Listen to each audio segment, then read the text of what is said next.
Hello everybody, MorbTron here. Today is October 15th, 2019, which makes it a Tuesday and a reset day.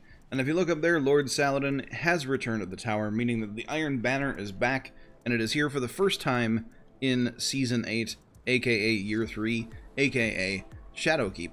And we'll get to him in a minute. We know there's new armor, hopefully there's new weapons, but we won't be able to find out until later. Let's check out the rest of the solar system though, before we move on. The flashpoint is on Io. Now on the moon, if you go to the Nightmare Hunts, there is a new legend difficulty for the Nightmare Hunts. Matchmaking is turned off, and there is a whole bunch of modifiers. Basically, this is kind of following suit of the way that the Ordeal Nightfalls are with their difficulties. The 950 rank has match game, locked equipment, two different types of champions being Unstoppable and Barrier, and then we have the Torment of Omnigul for Omniguls. You know, there's Omnigul has increased arc and aerial damage. This one here has increased void and aerial damage. You see here it says Torment of Zydrone, void and aerial damage increased. And this one is the Skolas Nightmare Hunt, increased solar and environmental damage. That'll be interesting. You'll see here that matchmaking is turned off. So you have to bring your own fire team. And I don't know what special rewards we'll get from the legend rank. Hopefully it's more than just, you know, maybe enhanced mods for Nightmare Hunts. Hopefully there's increased, you know, rewards as far as loot goes. But we'll see. It doesn't say anything about increased loot rewards like it does on the Nightfall. Speaking of the Nightfall, the Ordeal Nightfall this week is the Inverted Spire. You'll see here, Arcadian Valley, Inverted Spire. And if you want to do the 100k version, the Legend is the one you're going to want to go for easiest. Sometimes you can squeak off 100k in the Hero version, but Bungie does tune Hero to make it very, very difficult, if not impossible, to hit 100,000. So matchmaking is off, and of course we have air superiority, so flying units do increase damage, so Harpies are going to sting a little bit. Overload and barrier champions, of course equipment is locked, match game is on, and incoming arc and environmental damage is increased. That's that. Other Nightfalls this week though, I suppose I should take a look at those quick. We have Strange Terrain, if you're looking for the Braytech rocket launcher, Arms Dealer, which gives a exotic sparrow, and the Scarlet Keep, which gives I don't know what. I don't know if there's any sort of Nightfall specific loot. I haven't heard anything about any exotic, maybe ship or sparrow or different legendary weapon from the Scarlet Keep. Haven't heard a thing. So that's that. And then the regular playlist this week we have Arc Singe. Today we have Blackout and Grenadier as the modifier.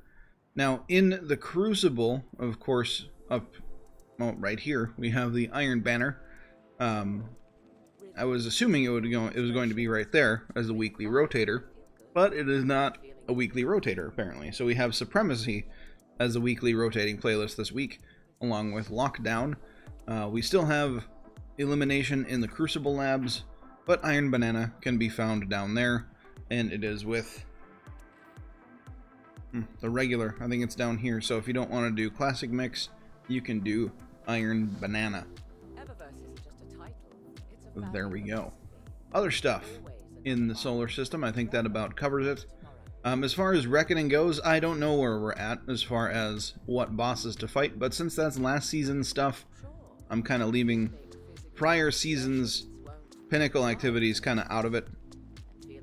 So I'm not going to be covering the Reckoning, not going to be covering Escalation Protocol, that sort of thing in these videos. I'm only covering what you can get for Powerfuls or what the special weekly stuff is in this video. Well, let's go check out Tess Everest, and then we'll go check out Lord Saladman and see what he has for us. Welcome to Everbirth. Alright, so this week we have the Harper's Shell, which makes your ghost look like a harpy. Pretty cool. The Refashioned Shapes ship. Now this is Eris Morn ship that you would have gotten back in season, I believe, 5. Except it now has Scarlet Keep stuff all over it, so it has the red stuff and the black spikes. Pretty cool. Not really my cup of tea, but whatever. We have the Spring Showers emote. I wish there were spring showers out right now. I wish I could just fast forward through winter and not have to deal with the feet of snow that fall here in Minnesota all the time, but hey. Oh well. We have the flare gun emote for bright dust. It'd be interesting if they could show the explosion off, because I'm assuming there's some sort of fireworks explosion, but I'm going to buy it. It's 700 bright dust. And then we have 2 new shaders here you can purchase, and a lander's shell here as well. I'm not going to spend almost 3,000 bright dust on this, but it does make your ghost look like a moonlander, so that's pretty cool. And we have the Nightmare Emerge Transmat effect.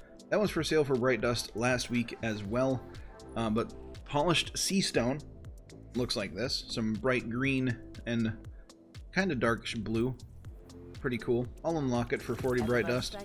Now we have brushed blush. Not really my cup of tea. I'm not really a fan of the pink and purple combo that's on a lot of the pink shaders, but I'll unlock it because it's only 40 bright dust.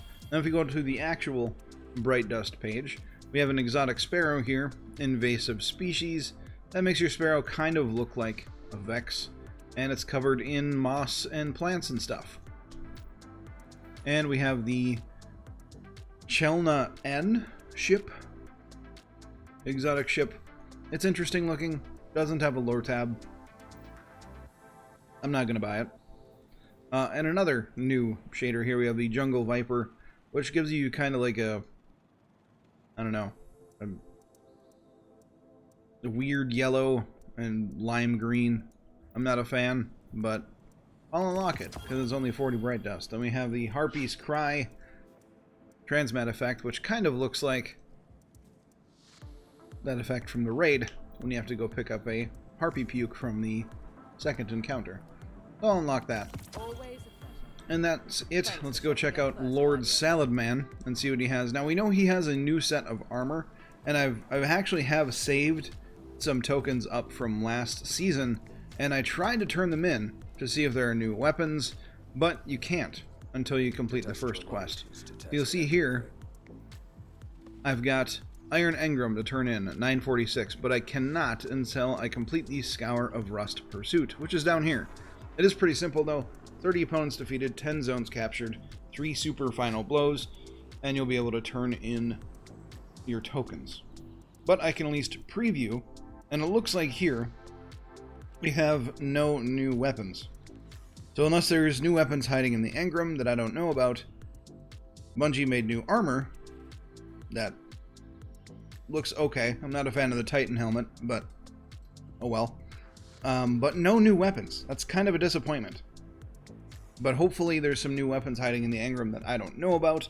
But if this is it, I'm kind of severely disappointed that Bungie didn't have new weapons for a whole new year of content. But oh well, I guess we'll see what happens later on in the season. I'm not super impressed with this Iron Banner armor, but I know some people will probably enjoy it. But there we have it. That is it for this episode. A little bit longer of a video because we have, of course, Iron Banana here and new Nightmare Hunt difficulty. If you liked the video, if you want to show your support for the channel, hit the like button for me. I would greatly appreciate it. If you're new here, subscribe for more Destiny 2 content. But do not forget to have a good day, everybody, and I will catch you all next time.